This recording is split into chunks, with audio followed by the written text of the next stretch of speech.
శ్రీ గురుభ్యో నమ. మద్గురుదేవులు చినరామచంద్రయార్యుల వారి పాదపద్మములకు నమస్కరించుకుంటూ, సత్యానంద సత్యమారుల వారి పాదపద్మములకు నమస్కరించుకొని, శ్రీమద్భాగవత కృష్ణదేశికేంద్రుల వారిచే రచింపబడిన శక్తిద్వయ నిరాశకంబైన శుద్ధ నిర్గుణ తత్వ కందార ద్రవుల నుండి సభా విజ్ఞాపనంలోని 7వ కందార్థం. శ్రీమత్సీతారామస్వామి కృపన్ చెప్పనయ్య సదసద్రహితం ఏమి పదార్థము దానిని ఇమ్మహి కందార్థములుగా ఇవి వినారయ్యా. ఓ జనులారా ఇటుగా నారయ్యా, వేమారు నే మిమ్ము వేడేదింతియే సొమ్మి, నా మీద కృప చేసి నన్ను చదువుమని మీరాలివి వినారయ్యా. ఓ జనులారా ఇటుగా నారయ్యా. మద్గురుదేవులు శ్రీ శ్రీ పరమానంద శంకర నారాయణ స్వామి వారి పాదపద్మములకు నమస్కరించుకుంటూ, శ్రీమద్ భాగవత కృష్ణ దేశికేంద్ర ప్రభువులచే విరచితంబైన శక్తిద్వయ నిరాశకంబైన శుద్ధ నిర్గుణ తత్వ కందార్థ ధరువులు సభా విజ్ఞాపన నుంచి 7వ కందార్థాన్ని ఈరోజు మనము విచారించుకుంటున్నాం. క్రిందటి కందార్థములో శ్రీమించిన అనగా బుద్ధికి, జ్ఞానమునకు, సంపదకు అతీతమైన ఈ పరిపూర్ణ బోధ ఈ భూమిపై శ్రీరామడుగు శివరామ దీక్షితుల వారి వలన పీఠస్థాపన చేయబడి, వీరి నుండి శ్రీ కంభాలూరి అప్పబ్రహ్మం గారు, వీరి నుండి బ్రాహ్మణోత్తములైన పరశురామ సీతారాముల వారి చేతను ఈ బోధ వ్యాపింపజేయబడినది. అట్టి స్వగురు పరమగురు పరమేష్టి గురువులకు నమస్కరించుచున్నాను అంటూ కృష్ణదేశికేంద్ర ప్రభువులు గురుత్రయమునకు నమస్కరించి తెలుపబడం అనేది అంటూ మనం క్రిందటి కందార్థములో విచారించుకున్నాము. ఇక తదుపరి కందార్థము 7వ కందార్థము గ్రంథస్థ విషయము.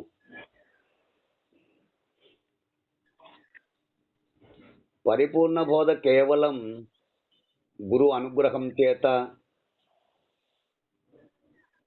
గురు ముఖతా మాత్రమే తెలియవలసి ఉన్నది అని,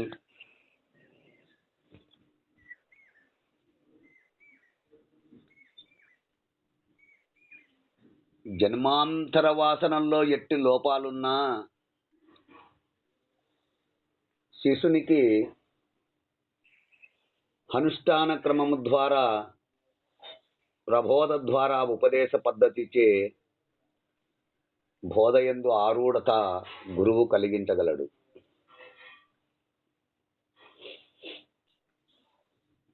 గురువు అనుగ్రహంతో సిద్ధించని హంసమంటూ ఉండదు.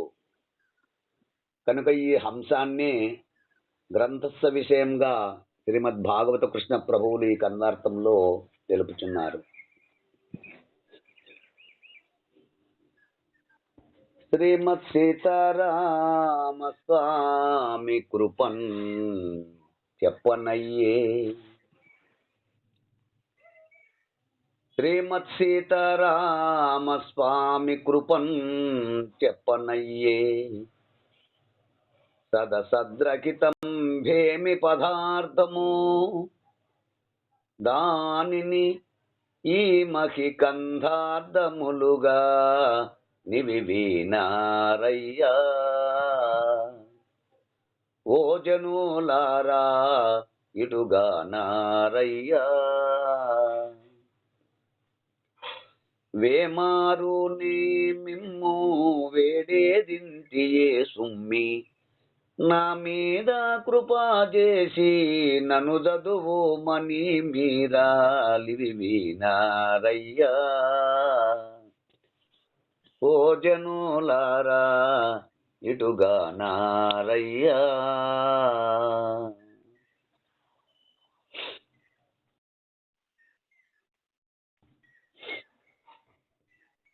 శ్రీమద్ సీతారామస్వామి కృపన్ చెప్పనయ్యే. శ్రీమద్గురు ప్రభువులైన పరశురామ సీతారామస్వామి అనుగ్రహముతో చెప్పుతున్నాను.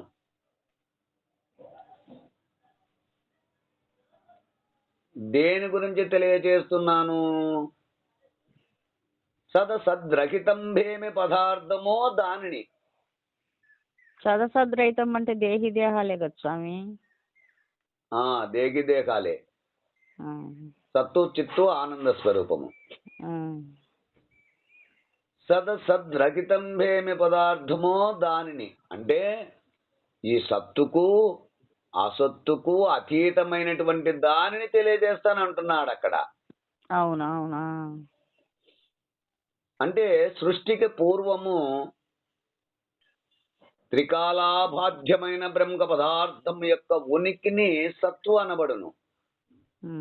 త్రికాలముల యందు నీకు ఏదైతే బాధ్యమై బాధింపుతున్నదో ఆ బ్రహ్మ పదార్థం యొక్క ఉనికిని సత్తు అనబడును. మూడు కాలముల యందు.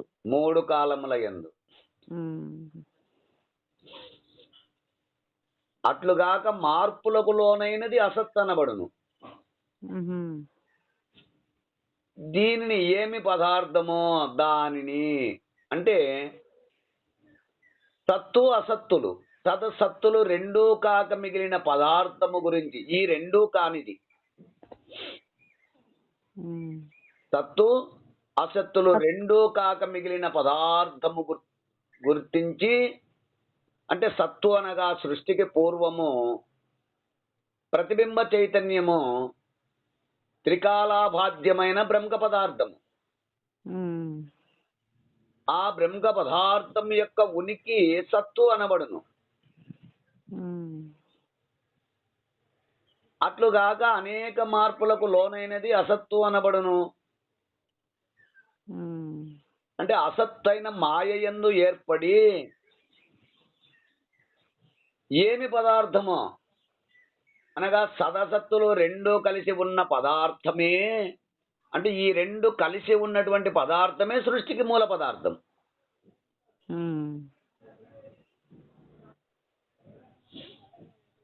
అంటే సత్తు అసత్తులు రెండు ఒక్కసారే కలిసి ఏర్పడిన ఏక వస్తువు.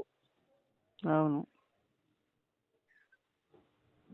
ఈ రెండు పదార్థములు భిన్న భిన్న ధర్మములు కలిగి అయినవి.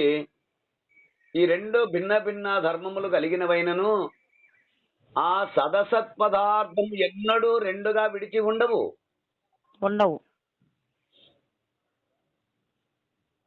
కనుక బ్రహ్మతత్వమును తెలియగోరు ముముక్షువులు మొట్టమొదటిగా ఈ సదసత్ బ్రహ్మమును చక్కగా అంటే గురుముఖత విచారించి తెలుసుకోవలసినదిగా దానినే బ్రహ్మమని చెప్పింది.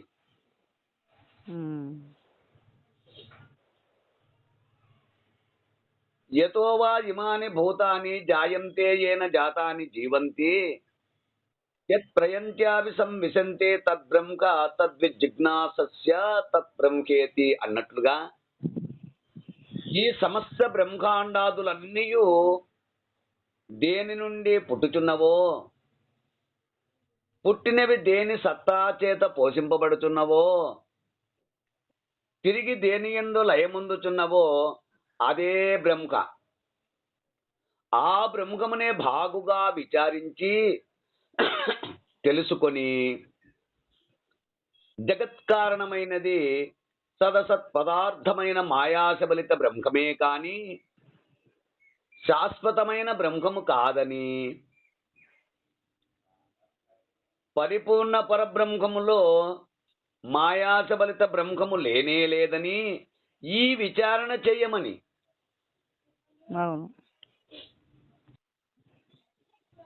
ఈ మహి కందార్థములుగా వినరయ్యా.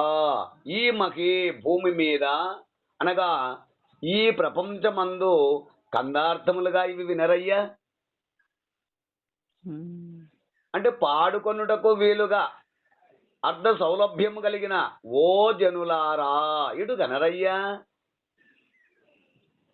అంటే ఓ జనులారా అని సంబోధించడములో జానగా జన్మించి నానగా నశించే స్వభావం గలవారు అంటే చావు పుట్టుకలతో కూడిన వారలారా. ఉమ్. ఇంతవరకు సదసత్పదార్థ బ్రహ్మమునే విచారించితిరి. ఉమ్. ఇకపై అది వదిలి ఈ విచారణ చక్కగా చెయ్యండి. అంటే జనన మరణ ప్రవాహము నుండి బయటపడవలనంటే ఈ విచారణ చేయవలసిన అవసరం ఉన్నది అని చెప్పుటకే ఇటు గణరయ్యా అంటూ తెలియజేశారు. ఉమ్. వేమారు నే మెమ్ము వేడేది ఇంతియే సుమ్మి. వేమారు అనేక పర్యాయాలు నేను మిమ్మల్ని వేడేది ఇంతియే సుమ్మి. నేను మిమ్మల్ని పదే పదే ప్రార్థించే విషయం ఏమనగా గురుమూర్తి దయాస్వరూపుడు కనుక సర్వులు తన వలనే జన్మరహితులు కాగలరనే ఉద్దేశముతో అంటే కోరికచే ఈ పరిపూర్ణ పరబ్రహ్మమును బాగుగా గుర్తించి తరించమని జనులకు హితవాక్యముగా వేడేది ఇంతియే సుమ్మి అన్నారు. అవును. అందరూ విని దీనితో తరించాలనే నా కోరిక అని ఆయన భావించుకుంటుంది. బాగా సంబోధించారు. నా మీద కృప చేసి అంటే నా యందు దయ ఉంచి నన్ను చదవమని మీరులో వినరయ్యా. ఎందుకు అంటే గ్రంథకర్తనైనా నా ద్వారా వివరణ తెలుసుకొని ఎందుకు అంటే నేను చదివి చెప్పడం ద్వారా మీకు గ్రంథమందలి బోధనాంశములు స్పష్టముగా తెలియటకు వీలున్నది. అలా కాక శాస్త్రజ్ఞోక్తి స్వతంత్రేణ బ్రహ్మ జ్ఞానే అన్వేషణం నకుర్యాత్ అన్నట్లు బహుశాస్త్ర కోవిదుడైనను బ్రహ్మజ్ఞాన విషయమైన వేదాంత శాస్త్రమును స్వతంత్రముగా అధ్యయనము చేయరాదు. అవును.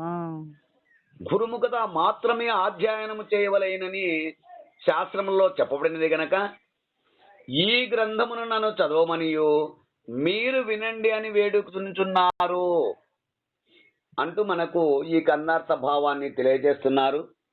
మీరు కూడా ఈ కన్నార్థ భావాన్ని అందుకుంటారని కోరుకుంటూ జై గురుదేవ. జై గురుదేవ స్వామి.